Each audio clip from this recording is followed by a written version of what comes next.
બગદાણાની અંદર જે વિવાદ થયો એ વિવાદ હવે વકરી રહ્યો છે. કોળી સમાજમાંથી ઘણા બધા રાજકીય આગેવાનો છે એ આ ઘટનામાં ભોગ બનનાર જે નવનીતભાઈ બાલદિયા છે એમની મુલાકાતે પહોંચી રહ્યા છે. એક બાદ એક રાજકીય નેતાઓ નવનીતભાઈની મુલાકાત લઈ રહ્યા છે. ત્યારે ધંધુકાના ધારાસભ્ય કાળુભાઈ ડાભી પણ નવનીત બાલદિયાની મુલાકાતે પહોંચ્યા હતા.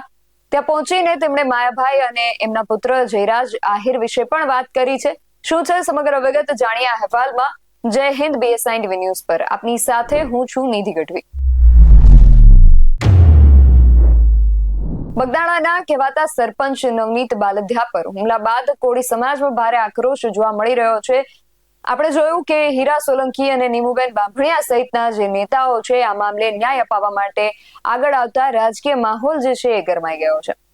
માયાભાઈ આહિર વિવાદ અને બગદાણામાં જે નવનીત બાલદિયા છે એમના પર જે હુમલો થયો છે એ હુમલા બાદ સૌરાષ્ટ્ર સહિત આખા ગુજરાતનું જે રાજકારણ છે એ ગરમાઈ ગયું છે. પોલીસની ઢીલી કામગીરી અને મુખ્ય આરોપીઓની ધરપકડમાં વિલંબને લઈને કોળી સમાજમાં ભારે આક્રોશ જોવા મળી રહ્યો છે. ત્યારે કોળી સમાજના જેટલા પણ રાજકીય આગેવાનો છે એ ધારાસભ્ય હીરાભાઈ સોલંકી હોય કે એમના ભાઈ પરસોત્તમ સોલંકી હોય કે એના સહિતના જેટલા પણ દિગ્ગજ આગેવાનો છે એ બધા આ મુદ્દે ન્યાય અપાવવા માટે લડી લેવાના મૂડમાં છે. અને સમગ્ર સમાજ સહિત તેમણે પણ આગામી સોમવારે ગાંધીનગરમાં ભારે જનમેદની સાથે સરકાર સમક્ષ આ મુદ્દે રજૂઆત કરવાની પણ જાહેરાત કરી દીધી છે. અને આ બધાની વચ્ચે આજે ધંધુકાના ધારાસભ્ય કાળુભાઈ ડાભી પણ નવનીત બાલદિયાની મુલાકાતે પહોંચ્યા હતા. ત્યાં પહોંચીને તેમણે પણ આ વિષયને લઈને, આ મુદ્દાને લઈને પ્રતિક્રિયા આપી છે. સૌથી પહેલા તો તેમને સાંભળીએ.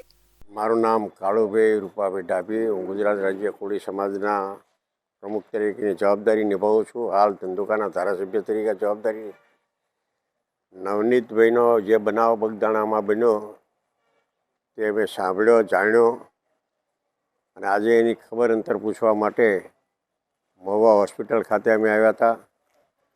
નવનીતભાઈ ઉપર જે બેરહેમીથી એમને મારવામાં આવ્યો છે, જાણવા મળ્યું છે કે આ કૃત્ય કરનાર માયાભાઈ આહિરના દીકરા એ કરાવ્યું છે.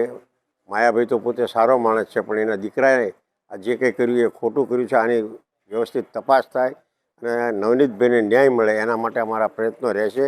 અમે આ સોમવારે અમે ગૃહમંત્રીશ્રીને અને મુખ્યમંત્રીશ્રીને પણ સમાજના આગેવાનો મળવા જવાના છે. કાળુભાઈ ડાભીનું કહેવું છે કે માયાભાઈ આહિર તો સારા વ્યક્તિ છે, પરંતુ એમના પુત્ર જયરાજ આહિરે આ જે કર્યું છે એ ખોટું કર્યું છે. આ મામલે તપાસ જે છે એ નિષ્પક્ષ થવી જોઈએ અને જે પણ આરોપીઓ આ કેસના છે તેને સજા મળવી. અને નવનીત બાલદિયા કે આમાં જે પણ વ્યક્તિ છે ન્યાયની માંગ છે એ દરેક આગેવાનો કરી રહ્યા છે. એ મુજબ કાળુભાઈ ડાભીએ પણ આ મામલાને લઈને ન્યાયની માંગ કરી છે. હવે જોવું એ રહેશે કે જે રીતે હીરા સોલંકીએ અગાઉ જાહેરાત કરી હતી કે સોમવારે અમે જેટલા પણ સમાજના આગેવાનો છીએ અમે ઉગ્ર રજૂઆત કરવા જવાના છીએ, તો સોમવારે હવે આ વિષયને લઈને શું થાય છે, એમાં શું નવા સમાચારો સામે આવે છે અને કોળી સમાજ દ્વારા આ સમગ્ર મામલાને લઈને શું પગલાઓ લેવામાં આવે છે એ જોવું રહેશે. સમગ્ર વિષયને લઈને તમારું શું માનવું છે એમને કમેન્ટ કરીને ચોક્કસથી જણાવજો.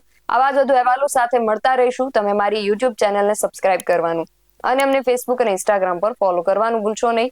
બાકી નવી અપડેટ્સ માટે આપ જોતા રહો BSI TV ન્યૂઝ. નમસ્કાર.